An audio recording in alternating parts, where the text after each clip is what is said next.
Satu, dua. Shalom, selamat pagi anak-anak sekolah minggu. Apa kabar? Hari ini kita kembali lagi dalam ibadah sekolah minggu online Pak Karno Patululi, edisi Minggu 17 Oktober 2021. Hari ini kita akan ditemani oleh kakak-kakak pengajar yang baik hati, yang ganteng, dan yang pastinya cantik-cantik semua. Ada kakak yang sebagai koordinator, kakak Johan. Kemudian ada kakak Santi sebagai MC, ada kakak Janet dan kakak Mima sebagai pemimpin gerak. Kemudian ada kakak Desi sebagai pembawa doa pembukaan. Kemudian pelayan firman Tuhan ada kakak James Alung. Dan doa syafaat akan dibawakan oleh kakak Natalia. Dan untuk perekaman dan pengeditan akan dilakukan oleh kakak-kakak pengajar dari lingkungan pelayanan Tuhan. Oleh sebab itu, adik-adik siapkan hati, duduk yang tenang, yang belum pegang Alkitab silakan mengambil Alkitab untuk kita memulai ibadat sekolah minggu kita hari ini. Selamat beribadah, Tuhan Yesus memberkati. Shalom adik-adik, langsung saja kita mulai sekolah minggu pada pagi hari ini. Nah adik-adik, dengan penuh sukacita akan mengajak adik-adik bangkit berdiri dan kita akan menyanyikan dua lagu secara berurutan, lagu Lula Lula dan Aku Anak Raja.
Masuk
Puji kami sembah oleh Tuhan Yesus Kristus.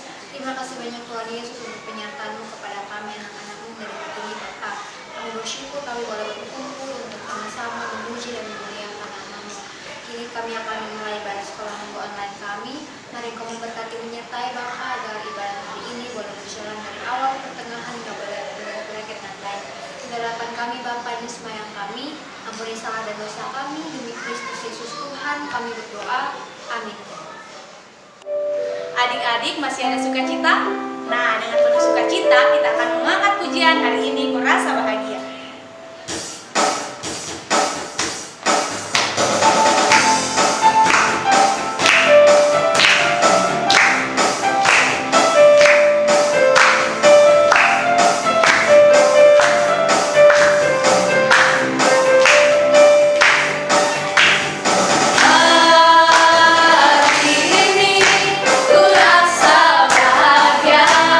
Berkumpul bersama saudara.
Selamat hari Minggu, selamat pagi dan salam sehat untuk kita semua.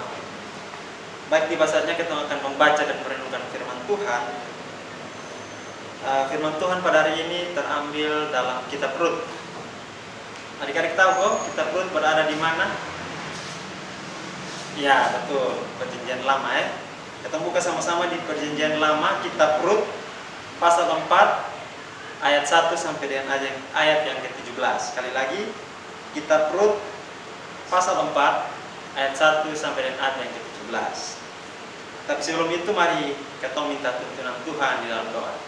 Kita berdoa. Tiba saatnya kami akan membaca dan merenungkan sabda kebenaran-Mu. Oleh karena itu Tuhan, kami mohon Engkau urapi hati dan pikiran kami, agar apa yang kami baca dan kami renungkan bisa tertanam dalam hati dan pikiran kami, dan kami lakukan dalam kehidupan kami hari lepas hari. Bersabdalah bagi kami, karena kami sudah siap untuk mendengarkan sabda kebenaran. Amin. Ya, firman Tuhan pada pagi hari ini terambil dari kitab Rut pasal 4 ayat 1 hingga ayat yang ke-17. Di bab perikop, Rut menjadi istri Boas. Boas telah pergi ke pintu gerbang dan duduk di sana. Kebetulan lewatlah penebus yang disebutkan Boas itu.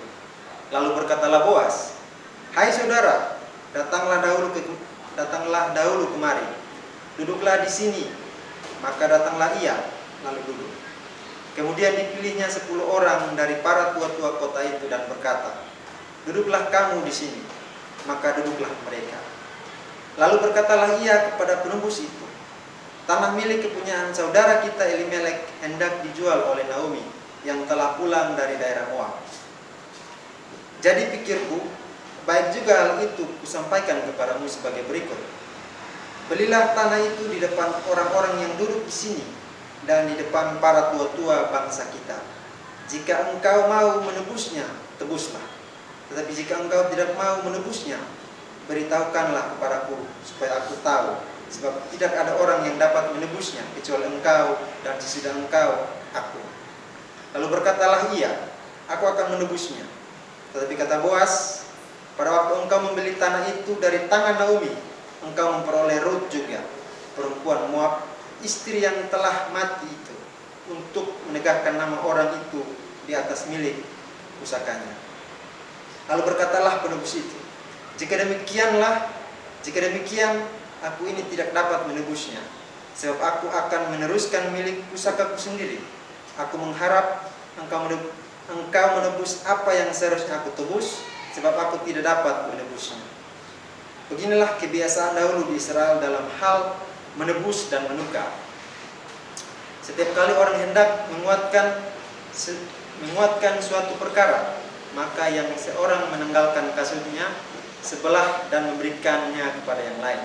Demikianlah caranya orang mensahkan perkara di Israel. Lalu penebus itu berkata kepada Boas, "Engkau saja yang membelinya," dan ditanggalkannya lah kasutnya. Kemudian berkatalah Boas kepada para tua-tua dan kepada semua orang di situ, "Kamulah pada hari ini menjadi saksi bahwa segala milik Elimelek dan segala milik Kilion dan Mahlon aku beli dari tangan Naomi. Juga Rut, perempuan Moab itu, istri Malon, aku peroleh menjadi istriku untuk menegakkan nama orang yang telah mati itu di atas milik pusakanya. Demikianlah nama orang itu tidak akan lenyap dari antara saudara-saudaranya dan dari antara warga kota. Kamulah pada hari ini menjadi saksi." Dan seluruh orang banyak yang hadir di pintu gerbang dan para tua-tua berkata, "Kamilah menjadi saksi. Tuhan kiranya membuat perempuan yang akan masuk ke rumahmu itu sama seperti Rahel dan Lea, yang keduanya telah membangunkan umat Israel. Biarlah engkau menjadi makmur di Efrata, dan biarlah namamu termasyhur di Betlehem. Keturunanmu kiranya menjadi seperti keturunan Peres, yang dilahirkan Tamar bagi Yehuda, oleh karena anak-anak yang akan diberikan Tuhan kepadamu dari perempuan muda ini." Lalu Boas mengambil Rut, dan perempuan itu menjadi istrinya, dan dihampirinya dia. Maka atas karunia Tuhan, perempuan itu mengandung, lalu melahirkan seorang anak laki-laki. Sebab itu perempuan berkata kepada Naomi, "Terpujilah Tuhan yang telah rela menolong engkau pada hari ini dengan seorang penebus. Termasyurlah kiranya nama anak itu di Israel, dan dialah yang akan menyegarkan jiwamu dan memelihara engkau pada waktu rambutmu telah putih. Sebab menantumu yang mengasihi engkau telah melahirkannya, perempuan yang lebih berharga bagimu dari 7 anak laki-laki. Dan Naomi mengambil anak itu serta meletakkannya pada pangkuannya, dan dialah yang mengasuhnya. Dan tetangga-tetangga perempuan memberi nama kepada anak itu, katanya, pada Naomi telah lahir seorang anak laki-laki. Lalu mereka menyebutkan namanya Obed. Dialah ayah Isai, ayah Daud. Demikian sabda Tuhan. Baik adik-adik, sebelum ketong belajar firman Tuhan pada pagi hari ini, kakak ajak ketong untuk sama-sama melihat video singkat kisah tentang Rut. Mari ketong saksikan sama-sama.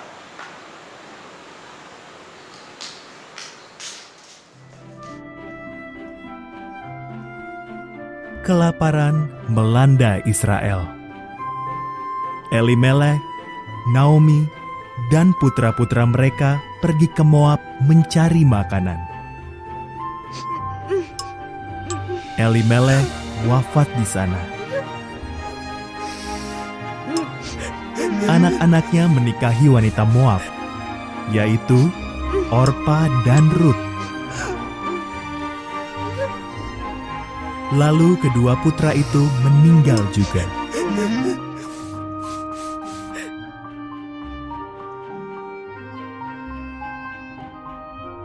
Ketiga wanita itu pun menjanda.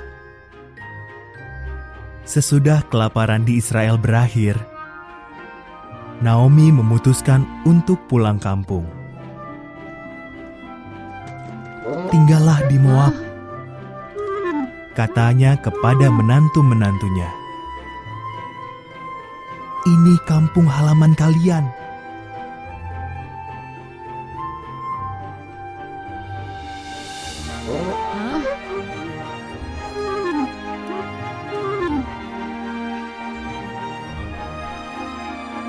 Orpa tetap di Moab.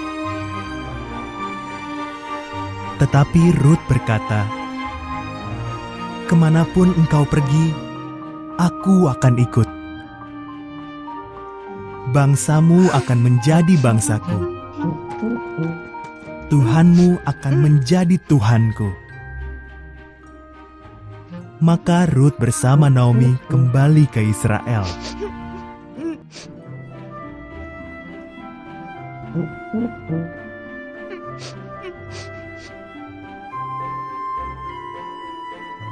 Saat itu di Israel sedang musim panen. Naomi menyuruh Rut memungut bulir-bulir jelai yang tersisa di ladang. Ladang itu milik Boas, kerabat Elimelek. Boas mendekati Rut.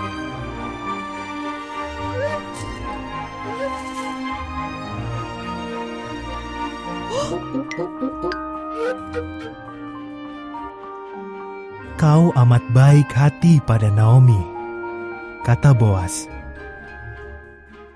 "Pasti berat meninggalkan kampung halaman sendiri.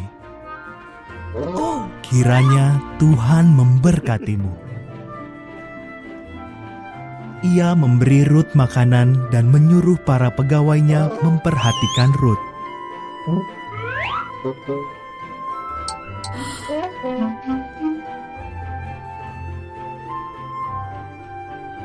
Rut menceritakan ini kepada Naomi. Naomi tersenyum.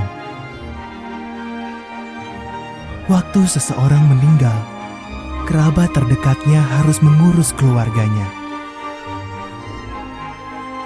Kerabat ini harus menebus mereka. Boas adalah kerabat penebus kita. Tetaplah di dekatnya.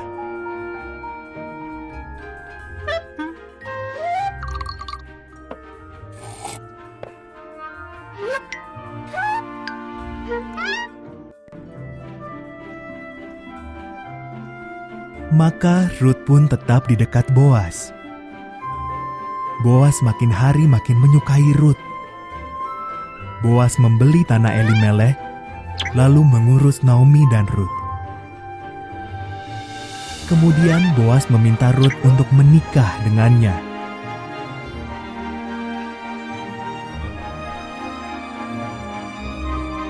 Lalu Ruth melahirkan anak laki-laki bernama Obed. Anak Obed bernama Isai, dan anak Isai bernama Daud, Raja Israel yang terbesar. Demikianlah Tuhan memberkati Ruth seperti doa Boas.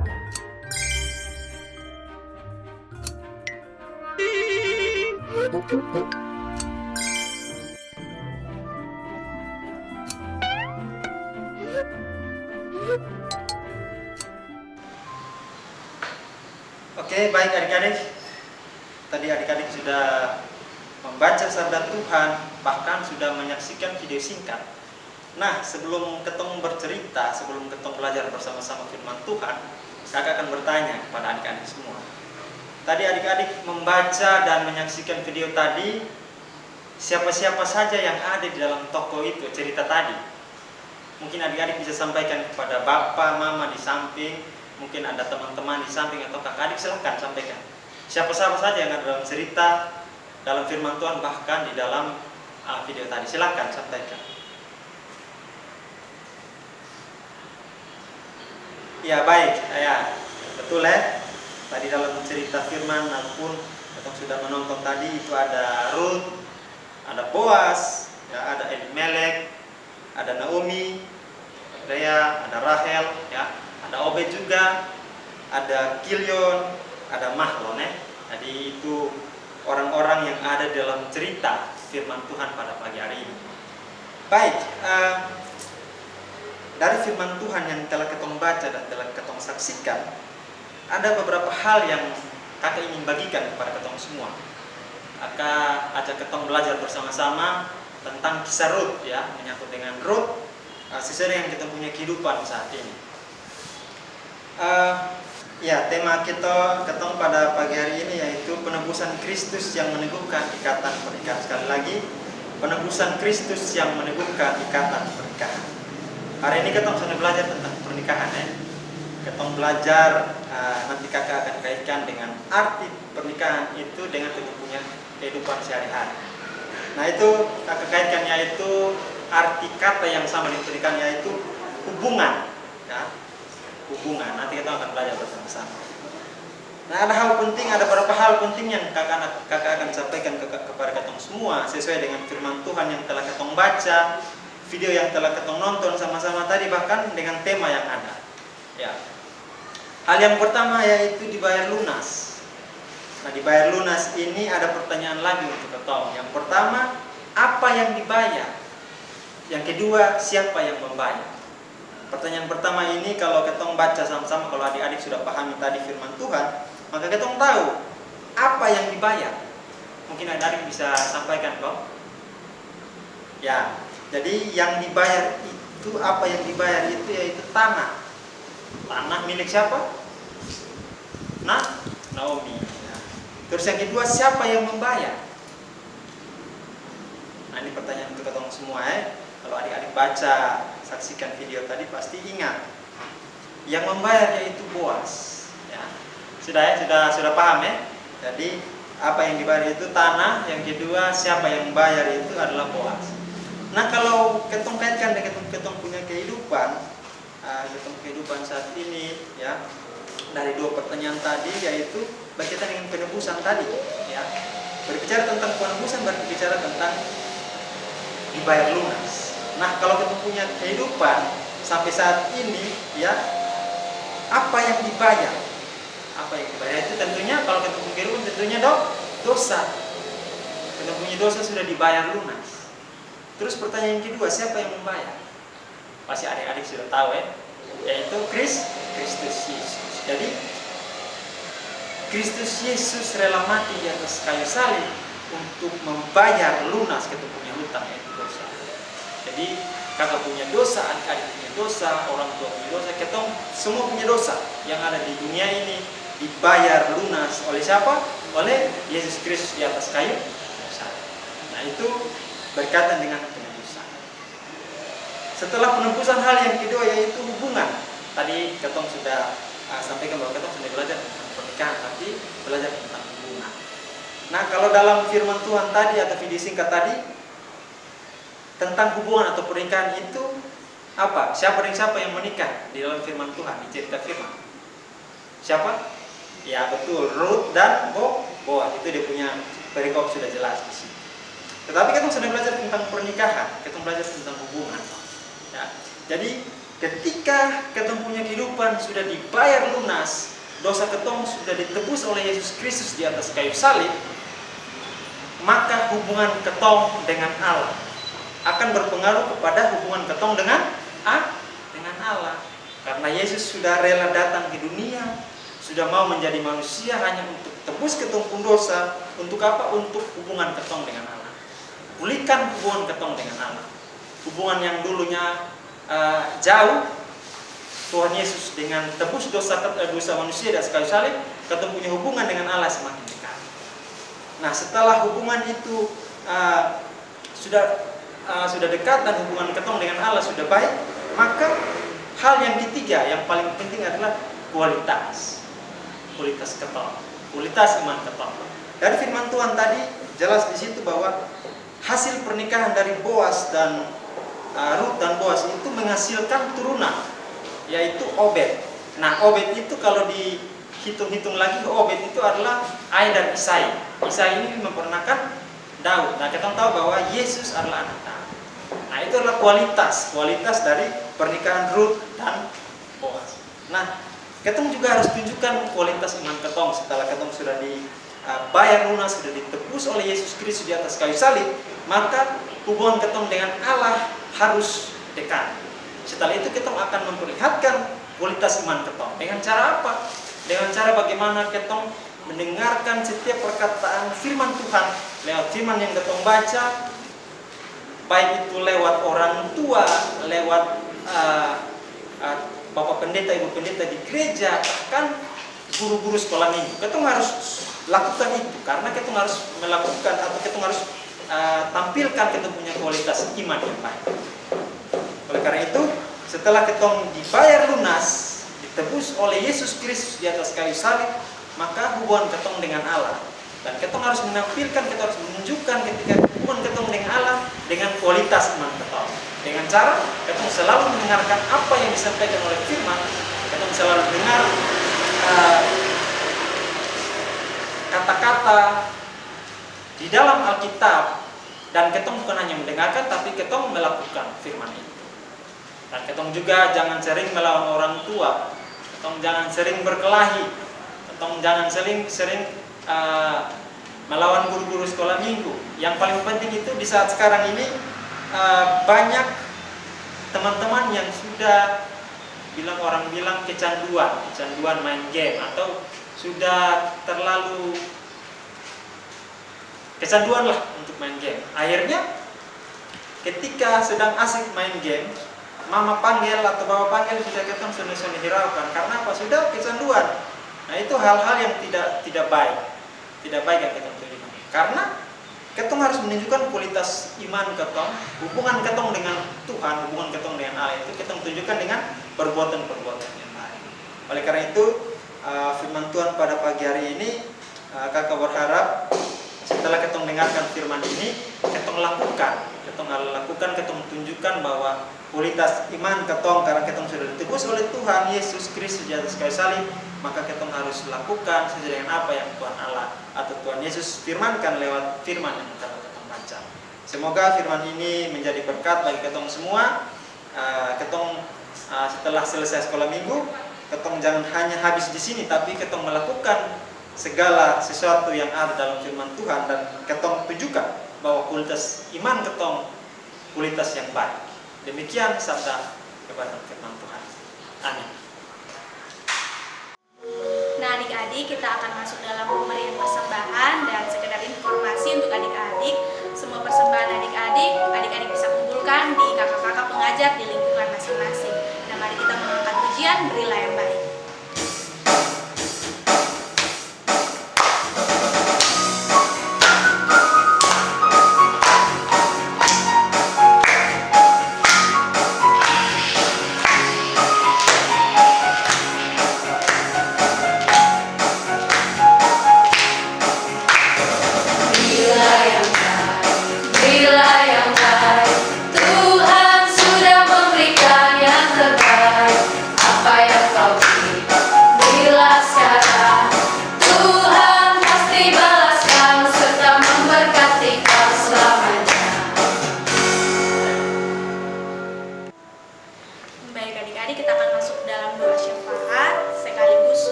semua ambil sikap doa yang baik dan benar untuk kita sama-sama berdoa kepada Tuhan. Mari kita berdoa. Tuhan, Bapa kami dalam kerjaan sorga, Bapa yang kami puji, kami sembah lewat anak Yesus Kristus. Terima kasih Tuhan, karena Tuhan Yesus baik dalam kehidupan kami. Tuhan Yesus masih menjaga kami hingga saat ini ya Tuhan. Kami sudah memuji mempermuliakan nama-Mu, kami juga sudah mendengarkan firman-Mu. Kiranya Tuhan Yesus, apa yang kami lakukan ini Tuhan, boleh berkenan di hadapan hadirat-Mu Tuhan. Ampuni kami ya Bapa, apabila selama peribadatan ini Tuhan, kami menyakiti hati-Mu, hati orang tua kami, hati orang-orang di sekitar kami Tuhan. Kiranya Tuhan Yesus mengampuni kami. Terima kasih ya Tuhan Yesus, pada pagi hari ini Tuhan, kami mau berdoa untuk kakak pengajar dari lingkungan pelayanan 1 sampai lingkungan pelayanan 8 dalam setiap tugas dan pekerjaan mereka. Tuhan Yesus kiranya memberkati. Juga dalam pelayanan, Tuhan Yesus kiranya Engkau menyertai mereka.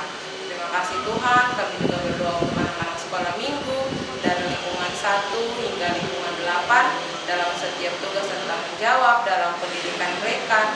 Tuhan Yesus kiranya berikan hikmat dan akal budi dan kepintaran untuk menjadi bagian mereka ya Tuhan. Berkati keluarga mereka, orang tua mereka dalam setiap tugas dan tanggung jawab dan pekerjaan mereka. Terima kasih Tuhan Yesus, kami pertaruhkan anak-anak sekolah minggu ke dalam tangan pengasihan-Mu ya Tuhan. Terima kasih ya Bapa, kami juga berdoa untuk pelayan kami di gereja Karmel Patululi Tuhan dalam setiap pergumulan, baik itu keluarga, baik itu pekerjaan maupun pelayanan Tuhan. Kiranya Tuhan Yesus terus memberkati, menyertai mereka. Terima kasih ya Tuhan Yesus, terima kasih. Kami juga berdoa untuk bangsa dan negara kami Tuhan dalam setiap kebijakan-kebijakan yang diambil, mulai dari pemerintah yang ada di pusat maupun sampai di pemerintah daerah sampai ke pelosok-pelosok. Tuhan Yesus kiranya semua kebijakan yang diambil, Tuhan Yesus kiranya semuanya boleh berasal dari Engkau. Terima kasih ya Tuhan Yesus, terima kasih. Kami akan selesai dengan ibadah sekolah minggu kami hari ini. Tuhan Yesus kiranya memberkati dan Tuhan Yesus menyertai kami pada pertemuan-pertemuan selanjutnya. Terima kasih ya Tuhan Yesus, mari memberkati kami mulai dari sekarang ini terus dan sampai selama-lamanya. Haleluya, amin. Oke, baik adik-adik, tidak terasa kita sudah berada pada penghujung ibadah sekolah minggu kita hari ini. Saya akan mengucapkan terima kasih untuk adik-adik semua karena telah mengikuti sekolah minggu ini dari awal, pertengahan hingga akhirnya dengan baik. Tetap menjaga kesehatan, tetap mematuhi protokol kesehatan yang ada. Kita bertemu kembali dalam sekolah minggu online berikutnya. 1, 2, 3, Shalom.